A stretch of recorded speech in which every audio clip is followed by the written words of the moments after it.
أعوذ بالله من الشيطان الرجيم. بسم الله الرحمن الرحيم.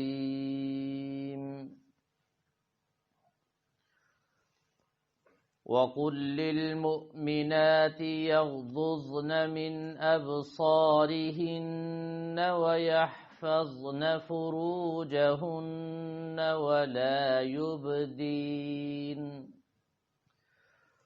ولا يبدين زينتهن إلا ما ظهر منها وليضربن بخمرهن على جيوبهن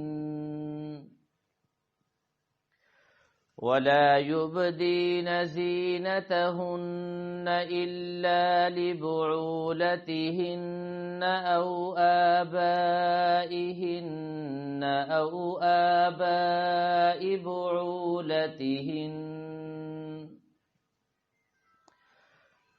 آباء بعولتهن أو أبنائهن أو أبناء بعولتهن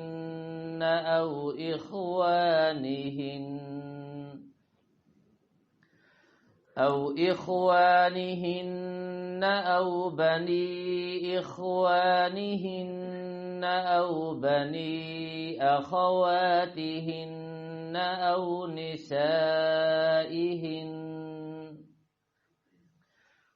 أو نسائهن أو ما ملكت أيمانهن أو التابعين غير أولي الإربة من الرجال أو الطفل الذين لم يظهروا على عورات النساء ولا يضربن بأرجلهن ليعلم ما يخفين من زينتهن وتوبوا إلى الله جميعا أيها المؤمنون لعلكم تفلحون. صدق الله العظيم.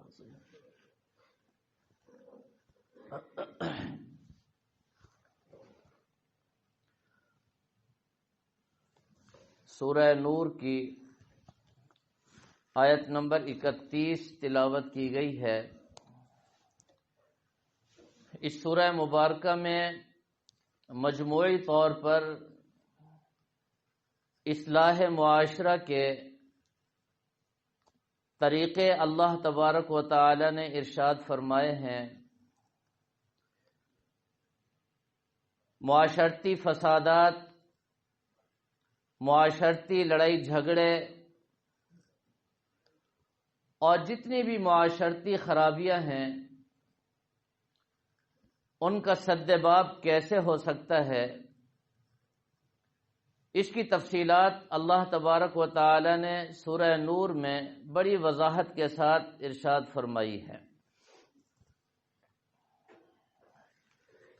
معاشرے میں سب سے بڑا فساد، معاشرے میں سب سے بڑی تباہی اور سب سے بڑی ہلاکت فرمائے زنا سے شروع ہوتی ہے. کسی بھی معاشرے میں جب زنا ہوتا ہے تو وہ معاشرہ ٹوٹ پھوٹ کا شکار ہو جاتا ہے اور پورا معاشرہ فسادات اور لڑائی جھگڑوں کی لپیٹ میں آ جاتا ہے. اب اس سورہ مبارکہ میں جو آیت میں نے تلاوت کی ہے، اس آیت مبارکہ میں اللہ تبارک و تعالی نے سب سے بڑی معاشرتی خرابی کی اصلاح کا طریقہ ارشاد فرما دیا ہے. اس معاشرتی بگاڑ اور اس معاشرتی خرابی سے بچاؤ کیسے ہو سکتا ہے، اس کے لیے سب سے پہلا اور بنیادی حکم اللہ تعالی نے مردوں کو دیا. فرمایا قل للمؤمنین یغضوا من ابصارہم ویحفظوا من فروجہم، دو کام مردوں پر لازم ہیں۔ پہلا کام اپنی نظروں کی حفاظت، اور دوسرا کام اپنی شرم گاہوں کی حفاظت۔ اور یہ ارشاد فرما کر اللہ تعالی نے بڑے عجیب الفاظ ذکر فرمایا ذالک ازکا لہم، ذالک ازکا لہم، یہ سب سے بہتر، اور اس سے فرمایا کہ تزکیہ ہو جائے گا اور ساری خرابیاں ختم ہو جائیں گی۔ اور ساتھ ساتھ یہ بھی فرما دیا ان اللہ خبیر بما یصنعون، مردوں کے لیے فرمایا تم جو بھی کرتے ہو یہ نہ سمجھو کہ کوئی دیکھنے والا نہیں، وہ خبیر ذات ایک ایک چیز سے باخبر ہے۔ نظروں کی حفاظت کیجیے، مردوں کو حکم۔ اس کے بعد فرمایا قل للمؤمنات یغضضن من ابصارہن ویحفظن فروجہن، تمام خواتین کو، خواتین اسلام کو اللہ تعالی نے خصوصی طور پر حکم دیا کہ وہ بھی اپنی نظروں کی حفاظت کریں، وَيَحْفَظْنَ فُرُوجَهُنْ، اور اپنی شرمگاہوں کی حفاظت کریں۔ اللہ تعالیٰ نے مردوں کو جب حکم دیا تو ان دو احکامات کے بعد تیسرا کوئی حکم نہیں دیا۔ البتہ خواتین کے لیے بہت سارے احکامات، نظروں کی حفاظت، نظروں کی حفاظت کے بعد اپنی شرمگاہوں کی حفاظت۔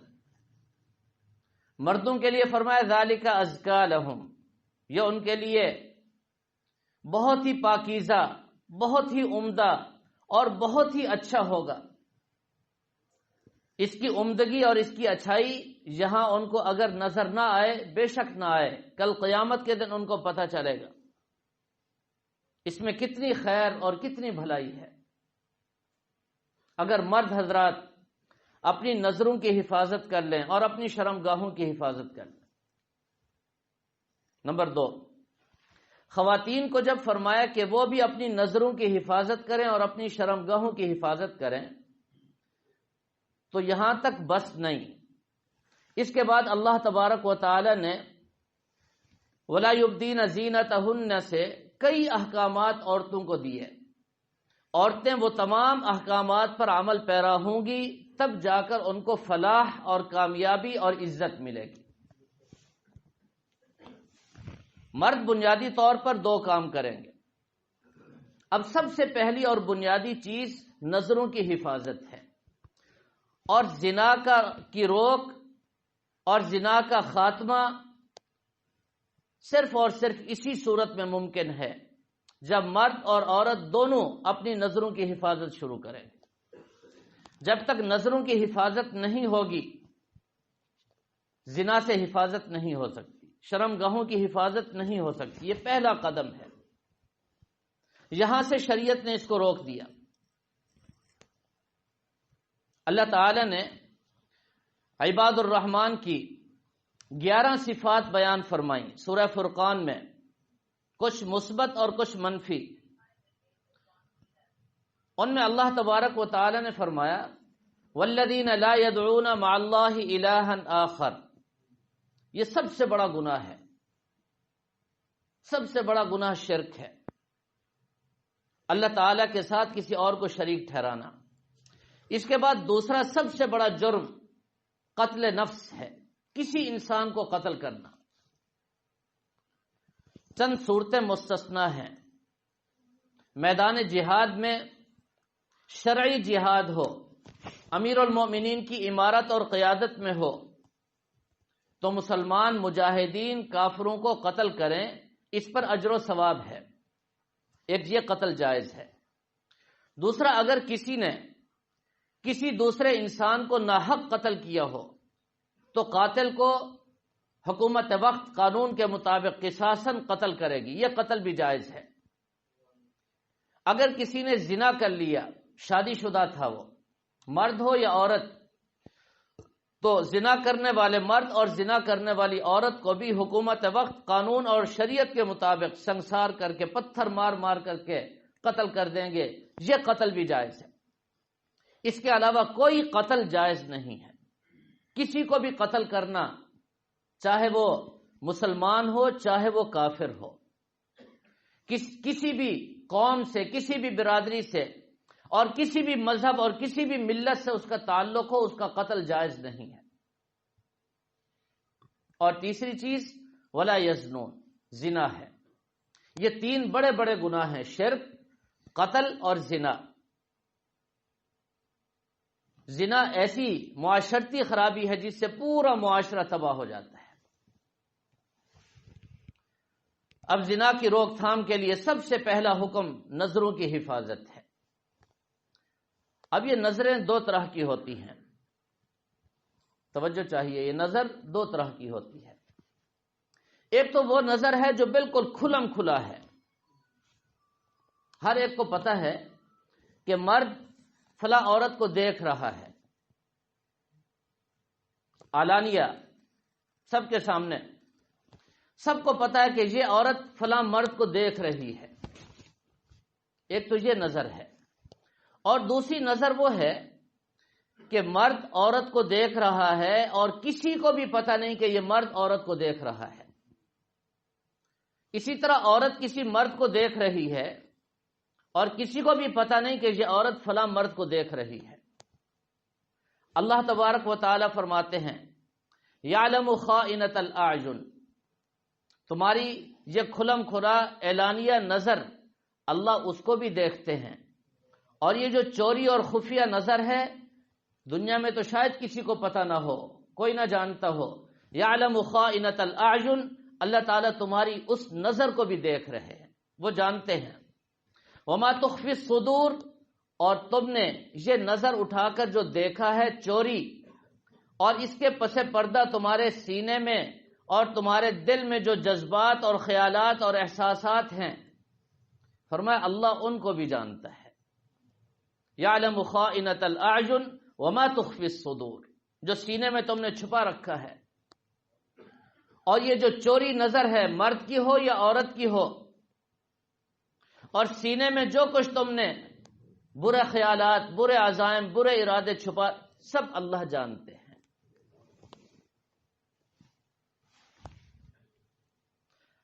اب ایک عورت حجاب میں ہے، اس نے پردہ کر لیا، اب وہ یہ سمجھتی ہے کہ شاید حجاب کے بعد اب میری نظریں آزاد ہیں، میں جس کو چاہوں دیکھوں۔ فرمایا ایسا نہیں ہے، اگر وہ کسی غیر مرد کو دیکھتی ہے وہ گناہ کی مرتکب ہے، حرام اور ناجائز کام کر رہی ہے، وہ اس کو دیکھنے کی اجازت نہیں ہے۔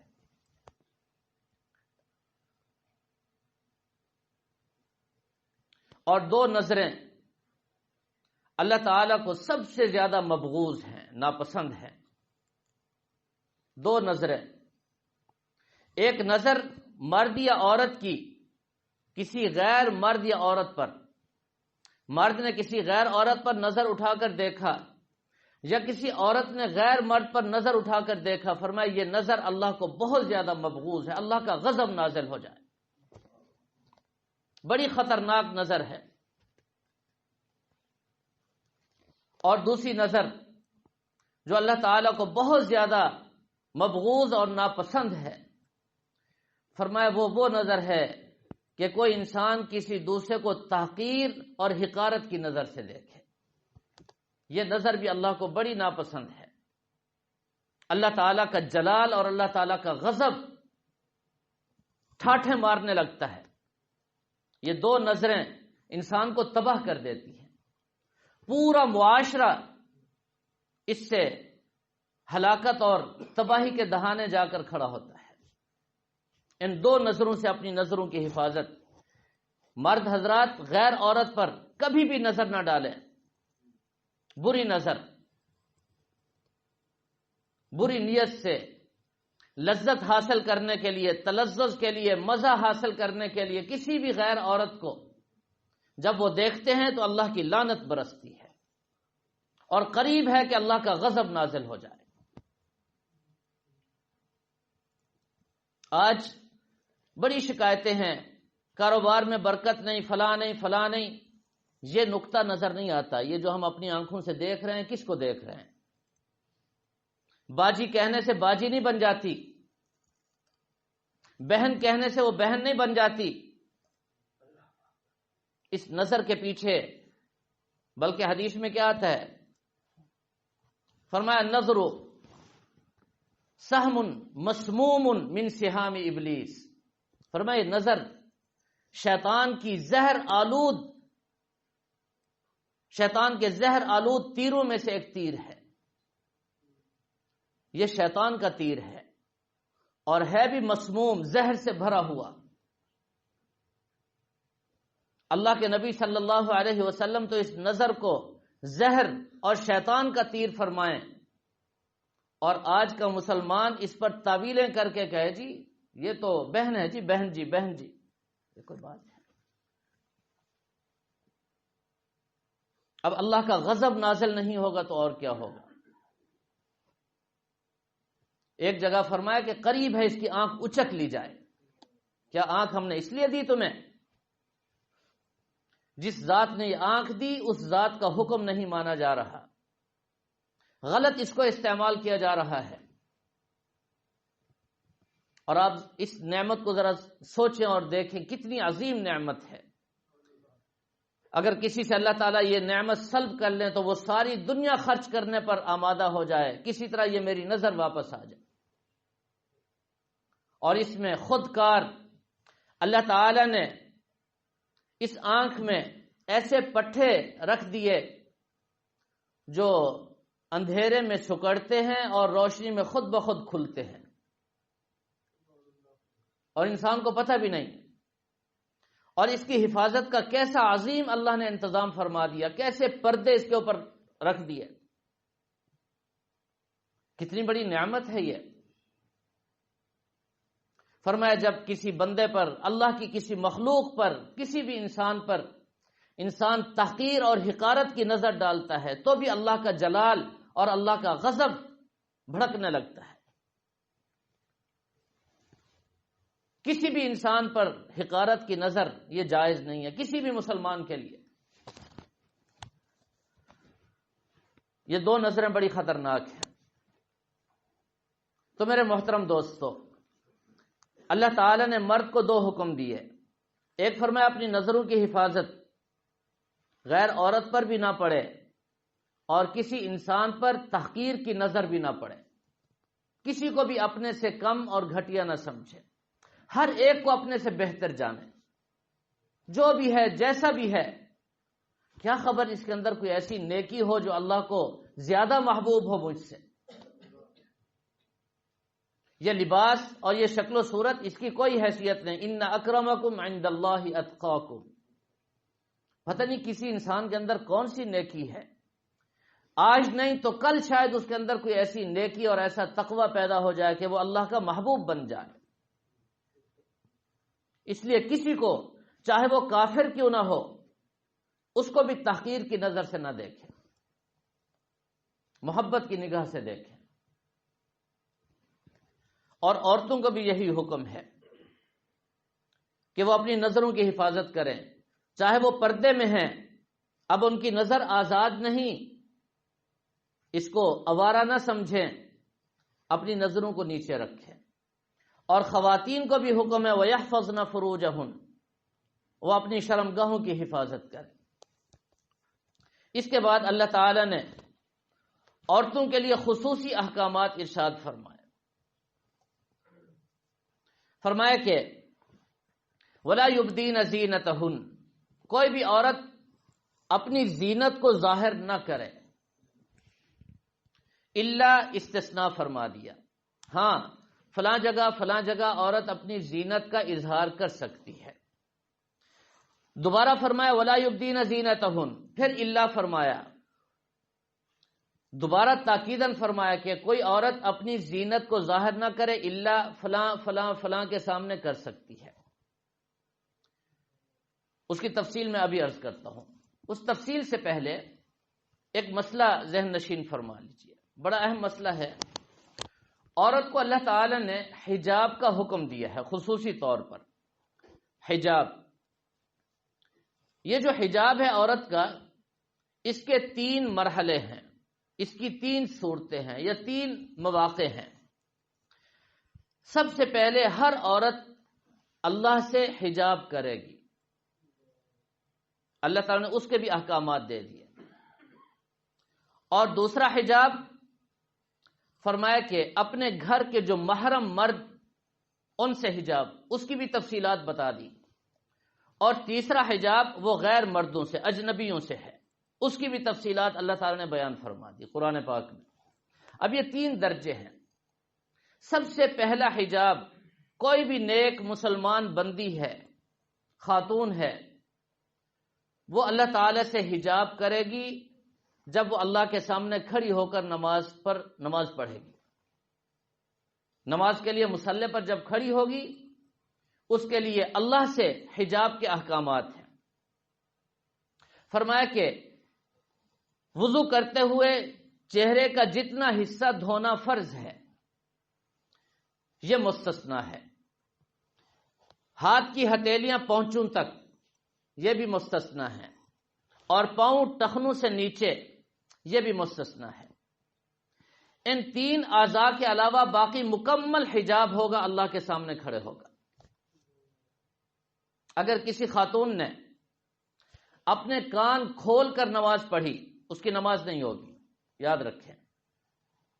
کیوں؟ اس لیے کہ اس نے اللہ تعالیٰ سے جو حجاب کا حکم تھا اس کو پورا نہیں کیا۔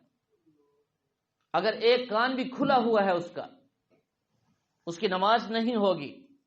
کسی خاتون کا ٹخنا نظر آ رہا ہے، فقہا نے لکھا ہے، محدثین نے لکھا ہے، اس کی نماز نہیں ہوگی۔ یہ اللہ تعالیٰ سے حجاب ہے۔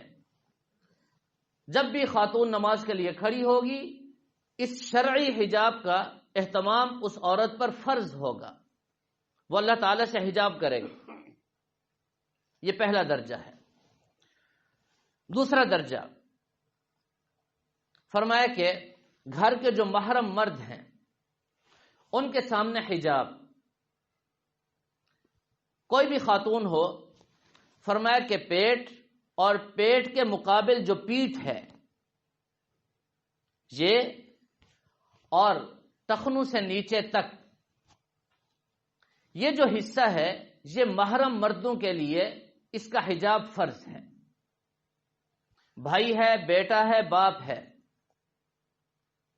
کوئی بھی ہے گھر کا محرم مرد، وہ اپنی ماں، بہن، بیٹی پیٹ سے لے کر گھٹنے کے نیچے تک، اور اسی طرح اس پیٹ کے بالمقابل جو پیٹھ ہے، پیٹھ سے لے کر گھٹنے کے نیچے تک جسم کے اس حصے کو اپنی ماں، بہن، بیٹی کے نہیں دیکھ سکتا، عورت نہیں دکھا سکتی۔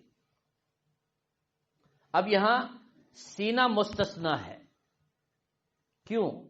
اس لیے کہ عورت نے دودھ پلانا ہے بچوں کو گھر میں، اس پہ سختی نہیں کی شریعت نے۔ ظاہر ہے دودھ پلاتے ہوئے کبھی بھائی کی، بیٹے کی، باپ کی نظر پڑ سکتی ہے، گناہ نہیں ہے، احتیاط تو ہے، آگے تفصیل آ رہی ہے، میں عرض کرتا ہوں، لیکن شریعت نے اس میں نرمی رکھی ہے۔ خاتون ہے، گھر میں اس نے کام کرنا ہے، جھاڑو لگانے ہیں، فرش دھونے ہیں، 100 کا، اگر اس کی پنڈلی ٹخنوں سے ذرا اونچے شلوار رکھ کر وہ کام کر رہی ہے، اس پنڈلی پر باپ کی، بھائی کی، بیٹے کی نظر پڑ گئی، گناہ نہیں ہے جی۔ سر اور سر کے بال کبھی کھل گئے محرم مردوں کے سامنے، گناہ نہیں ہے جی۔ یہ دوسرا درجہ ہے حجاب کا۔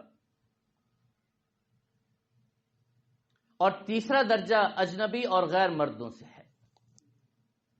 اس کے لیے اللہ تبارک و تعالی نے واضح طور پر فرما دیا، یا ایھا النبی قل لازواجک وبناتک ونساء المؤمنین یدنین علیہن من جلابیبہن۔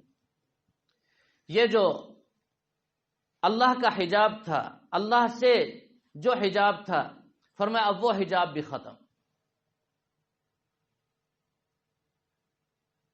نہیں۔ یہ جملہ صحیح نہیں بولا میں نے، جو حصے اللہ کے سامنے کھولنے کی اجازت تھی اب وہ بھی بند، ان کو بھی بند کرنا پڑے گا۔ اب چہرے پر بھی چادر ڈالو، یہ ہاتھ بھی نظر نہ آئے اور یہ پاؤں بھی نظر نہ آئے۔ یہ غیر مرد جو نامحرم ہیں ان سے حجاب کا حکم ہے۔ اگر کسی عورت کا چہرہ نظر آتا ہے، ہتھیلیاں نظر آتی ہیں، پاؤں نظر آتے ہیں، وہ گناہگار ہے اور حرام کی مرتکب ہے، اور اس پر اللہ کا قہر اور اللہ کا غضب نازل ہوگا، اور اللہ کے عذاب سے یہ بچ نہیں سکتی، اس پر بھی اللہ کی لعنت، اور یہ غیر مردوں کو اپنی طرف جو مائل کرنے والی ہے ان پر بھی اللہ کی لعنت، اور یہ چونکہ سبب بن رہی ہے، ان کی لعنت کا سبب چونکہ یہی ہے، ان کی لعنت کا بھی ایک حصہ اس پر،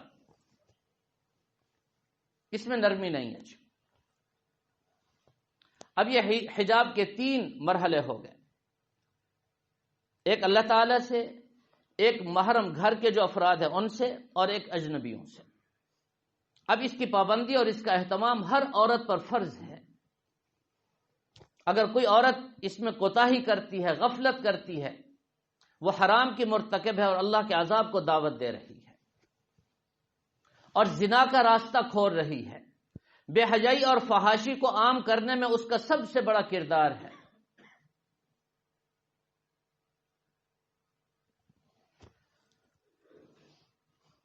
ان 3 مراحل کو سمجھنے کے بعد اب ذرا اس آیت مبارکہ کو دیکھیں۔ اللہ تبارک و تعالی کا قرآن پاک میں جو عجیب اسلوب ہے اور حیران کن ہے، جب اللہ تعالیٰ کسی کا سوال ذکر کرتے ہیں نا، اور اس کے جواب اللہ تعالیٰ 2 دینا چاہتے ہیں، تو ایک دفعہ ان کا سوال ذکر کرتے ہیں، پھر ایک جواب دیتے ہیں اللہ تعالیٰ، دوسرا جواب دینے کے لیے اللہ تعالیٰ ان کا سوال دوبارہ ذکر کرتے ہیں، پھر ان کو جواب دیتے ہیں۔ یہ طریقہ ہے۔ مثال کے طور پر سورہ عنکبوت میں اللہ تعالیٰ فرماتے ہیں یستعجلونک بالعذاب، وہ عذاب کو جلدی طلب کر رہے ہیں، کب آئے گا اللہ کا عذاب؟ وہ کافر لوگ، اس کا اللہ نے جواب دیا۔ جواب دینے کے فوراً بعد پھر فرمایا وَيَسْتَعْجِلُونَكَ بِالْعَذَابِ، وہ اللہ کے عذاب کو کیوں طلب کر رہے ہیں؟ طلب کر رہے ہیں، مانگ رہے ہیں۔ دوسرا جواب پھر اللہ نے دیا۔ اب یستعجلونک بالعذاب ایک ہی بات تھی، اللہ نے اس کو 2 دفعہ ذکر کیا۔ اسی طرح قرآن پاک کا مزاج اور اسلوب یہ ہے، جب اللہ تعالیٰ کسی چیز کا استثناء فرماتے ہیں، کسی خاص چیز کا جب استثناء فرماتے ہیں، تو اس کا مستثنی منہ، اس کو بھی اللہ تعالیٰ 2 دفعہ ذکر کرتے ہیں۔ جب استثناء 2 ہیں تو مستثنی منہ بھی 2 ہیں۔ اب اس آیت مبارکہ میں دیکھیں، اللہ تعالیٰ نے فرمایا وَلَا يُبْدِينَ زِينَتَهُنَّ، یہ عورتیں اپنی زینت کو ظاہر نہ کریں۔ زینت سے مراد کیا ہے جی؟ آپ حضرات جانتے ہیں، زیور، بناؤ سنگھار، اور عورت کا جو مجمع المحاسن ہے، عورت کی بیوٹی اور خوبصورتی ساری کی ساری چہرے میں ہے، چہرے کے علاوہ تو کہیں حسن ہے ہی نہیں۔ لا یبدین زینتہن، عورتیں اپنے چہرے کی خوبصورتی اس کو ظاہر نہ کریں، منع فرما دیا اللہ نے، یہ پہلا حکم ہے۔ آگے استثناء فرما دیا الا ما ظاہر منہا، الا ما ظاہر منہا، ایک استثناء، چونکہ بڑی اہم بات تھی، اس استثناء کے بعد فرمایا ولا یبدین زینتہن، دوبارہ فرمایا عورتیں اپنی زینت بناؤ سنگھار کو ظاہر نہ کریں۔ آگے فرمایا الا لبعولتہن، مگر اپنے شوہروں کے سامنے، او آبائہن، اپنے باپ کے سامنے، او آبائی بعولتہن، اپنے باپوں کی، اپنی جو مائیں ہیں ان کے جو باپ ہیں، باپ کے جو باپ ہیں ان کے سامنے، ابنائہن، بیٹوں کے سامنے، ابنائی بعولتہن، فرمایا کہ ان سب کے سامنے، اخوانہن او بنی اخوانہن، بیٹے ہیں اور بیٹوں کے بیٹے، بھتیجے ہو گئے، استثناء فرما دیا، ان کے سامنے عورت اپنی یہ زینت ظاہر کر سکتی ہے۔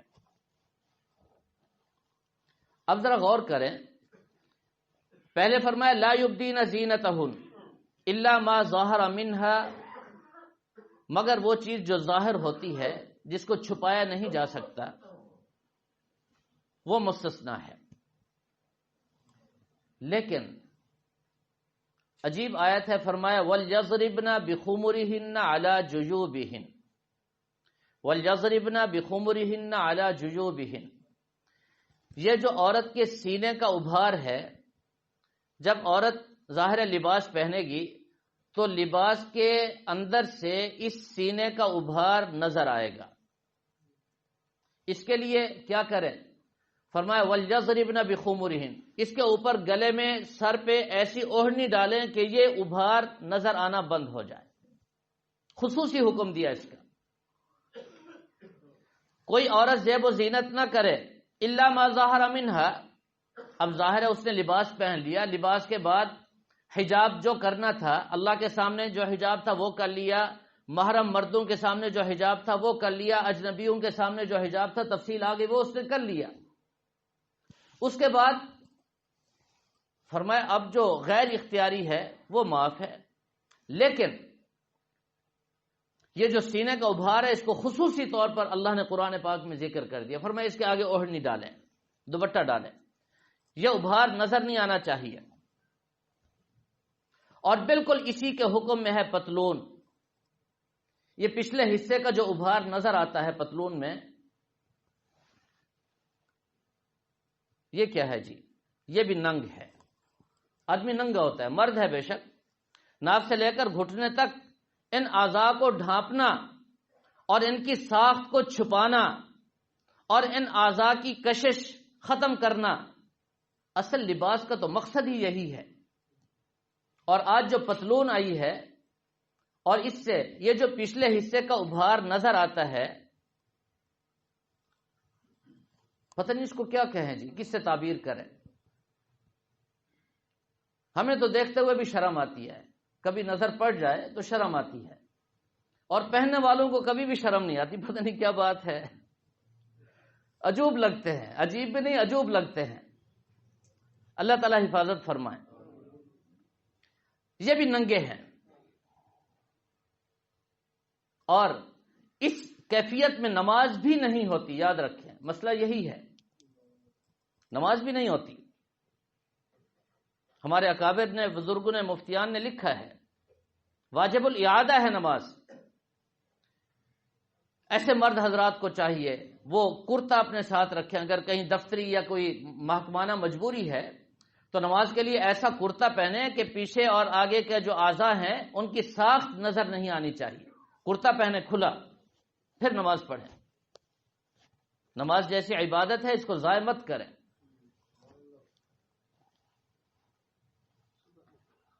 ایک حکم تو یہ ہو گیا۔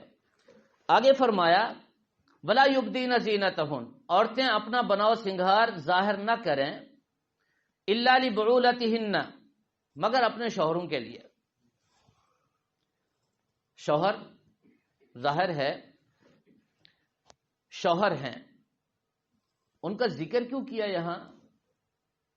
ان کے لیے تو کوئی پردہ نہیں، لیکن عورت جب گھر میں رہتی ہے، گھر میں شوہر بھی ہے، باپ بھی ہے، بھائی بھی ہے، بیٹا بھی ہے، ہر وقت تو عورت شوہر کے ساتھ نہیں ہوتی، گھر کے دیگر افراد بھی ہوتے ہیں۔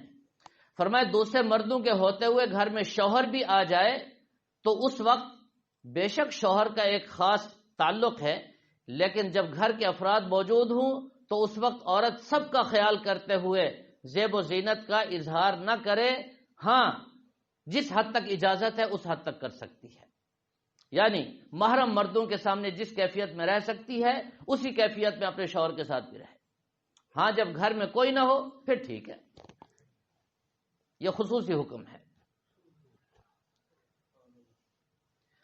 اب یہاں ایک اہم بات ہے، فرمایا او نسائہن،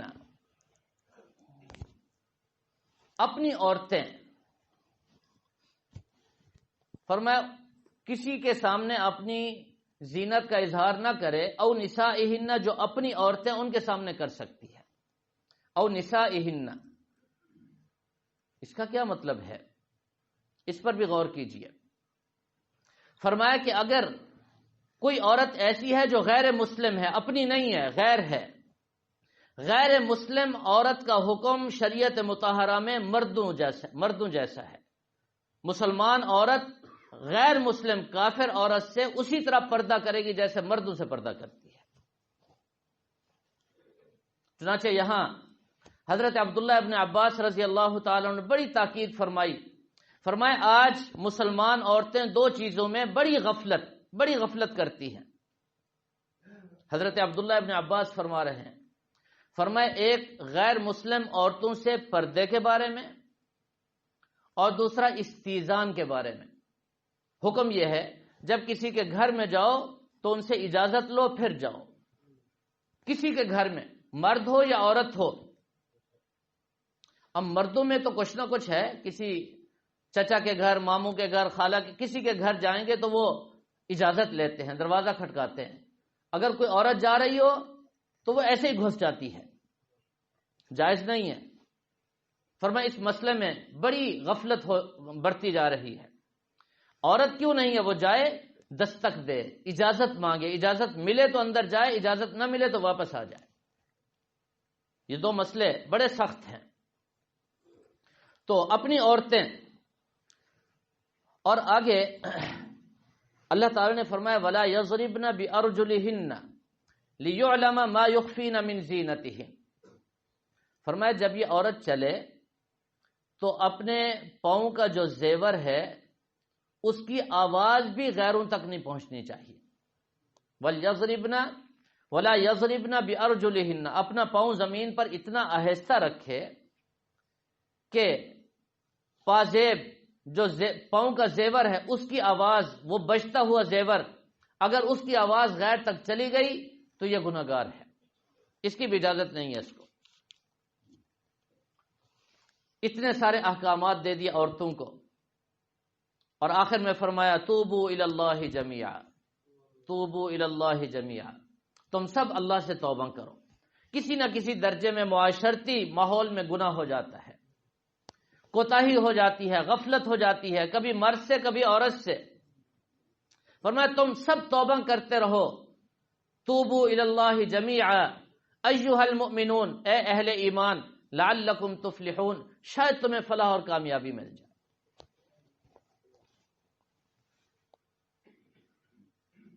گزشتہ درس میں بھی آپ نے سنا کہ اپنی بچیوں کا رشتہ بر وقت نہ کرنے سے نبی پاک صلی اللہ علیہ وسلم نے فرمایا ایسے ایسے فسادات اور گھروں میں ایسے جھگڑے اور ایسے حوادثات پیش آئیں گے کہ جن کو تم سوچ بھی نہیں سکتے۔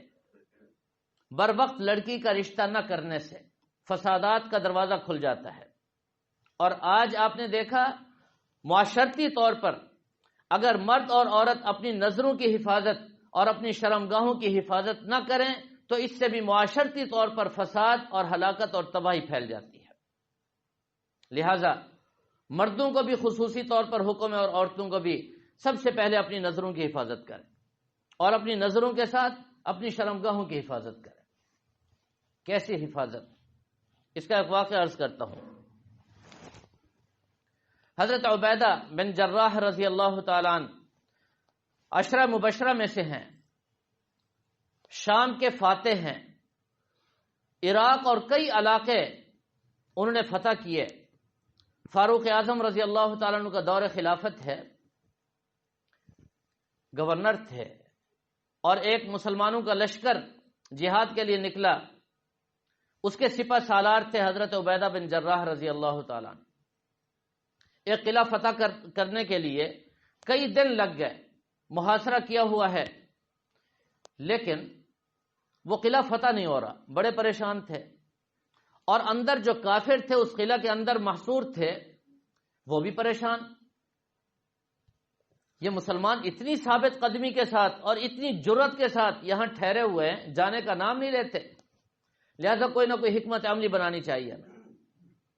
چنانچہ انہوں نے آپس میں مشورہ کیا، مشورہ کرنے کے بعد یہ فیصلہ کیا کہ اس قلعے کا فلاں دروازہ ہم کھولتے ہیں، اور وہ دروازہ کھلتے ہی آگے بازار تھا، دائیں بائیں دکانیں تھیں اور متصل تھی، اور وہ بازار جب ختم ہوتا تھا اس کے آگے شاہی محل تھا۔ ان کو کہا جائے کہ ہم آپ کے لیے قلعہ کھولتے ہیں اور آپ فاتح بن کر آ جاؤ اندر، اور اندر پورے بازار میں عورتوں کو بناؤ سنگھار کرا کے خوبصورت مزین کر کے دائیں بائیں کھڑا کر دیا جائے، اور ان عورتوں کو یہ کہا جائے کہ یہ لوگ جب اندر داخل ہوں تو تمہیں جتنا چھیڑ چھاڑ کریں، جو کچھ بھی کہیں اور کریں، منع نہیں کرنا ان کو. یہ کافی عرصے سے اپنے گھروں سے نکلے ہوئے ہیں، مرد ہیں، اور پھر جب یہ فتح کا جھنڈا بلند کر کے اندر داخل ہوں گے تو ظاہر ہے یہ خوشیاں مناتے ہوئے، جشن مناتے ہوئے، اور یہاں عورتوں کو باندیاں بنائیں گے اور مردوں کو گرفتار کریں گے، یا جو بھی آگے فیصلہ ہو، جزیے کا جو بھی ہو. جب یہ ان عورتوں کو دیکھیں گے تو حواس باختہ ہو جائیں گے. جب یہ ان عورتوں میں مبتلا ہوں گے، پیچھے سے ہمارا لشکر کفار نے فیصلہ کیا ہم ان پر حملہ کریں گے اور ان سب کو ختم کر دیں گے، نیست و نابود کر دیں گے. یہ منصوبہ بندی کی انہوں نے. جب انہوں نے اعلان کیا کہ ہم قلعہ کے دروازے کھول رہے ہیں اور آپ فاتح بن کر آ جاؤ اندر، حضرت عبیدہ بن جراح رضی اللہ تعالیٰ نے سارے صحابہ کو جمع کیا اور ایک خطبہ ارشاد فرمایا. بڑا ضخیم خطبہ ہے، بڑی عجیب بات فرمائی. فرمایا کہ یہ کافر ہیں اور یہ آسانی سے، خاموشی سے دروازہ کھول رہے ہیں اور ہمیں اپنا ملک دے رہے ہیں. کوئی سازش لگتی ہے، کوئی سازش مجھے نظر آتی ہے. اتقوا فراست المؤمن فإنه ينظر بنور اللہ، حدیث میں آتا ہے مومن کی فراست سے ڈرو، وہ اللہ کے نور سے دیکھتا ہے. حدیث میں آتا ہے حضرت عبیدہ بن جراح نے جو خطبہ دیا، اس خطبہ میں خصوصی طور پر یہ آیت پڑھی، قل للمؤمنین یغضوا من ابصارہم. خیال کرنا جب ہم اندر داخل ہوں تو اپنی نظروں کی حفاظت کرنا، یہ اللہ کا حکم ہے. یہ پہلے ہی ان کو بتا دیا. چنانچہ جب یہ اندر داخل ہوئے، دائیں بائیں خوبصورت عورتیں بناؤ سنگھار کر کے ٹھہری اور استقبال کر رہی ہیں اور اپنی طرف مائل کرنے کی پوری کوشش کر رہی ہیں، لیکن ایک صحابی بھی ایسا نہیں جس نے نظر اٹھا کر اس کو دیکھا ہو. حدیث میں آتا ہے جب یہ صحابہ کا لشکر وہاں سے گزرا تو ان کی اس کیفیت کو اور اس حالت کو دیکھ کر بے شمار کافروں نے کلمہ پڑھ لیا. جھوٹ بولتے ہیں لوگ کہ اسلام تلوار سے پھیلا، نہیں، مسلمانوں کے اس اخلاق سے پھیلا، مسلمانوں کے کردار سے دین پھیلا ہے، مسلمانوں کے نیک اعمال سے یہ دین پھیلا ہے، اور دین کی رونقیں آج ہمیں نظر آ رہی ہیں. یہ ہے نظروں کی حفاظت. اللہ کا حکم ہے غیر عورت پر نظر نہیں جانی چاہیے. چنانچہ آج جب ہماری نظر آوارہ ہوئی، ہماری نظریں بہکنے لگیں، اس کا نتیجہ کیا ہوا؟ سکون مل گیا؟ نہیں، سکون تو صرف اپنی بیوی میں ہے. جہاں تک اور جس حد تک اللہ نے اجازت دی ہے وہاں تک اگر ہم اپنے آپ کو پابند بنا لیں، سکون ہی سکون ہے.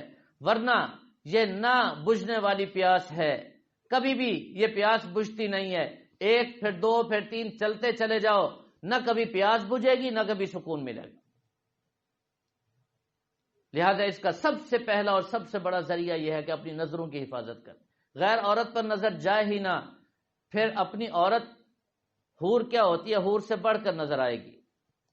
جب یہ نظر بہکے گی تو پھر اپنی عورت چاہے حور بھی ہو وہ کچھ بھی نہیں سمجھ میں آئے گی. کر کے دیکھ لیجئے، تجربہ کر کے دیکھ لیجئے.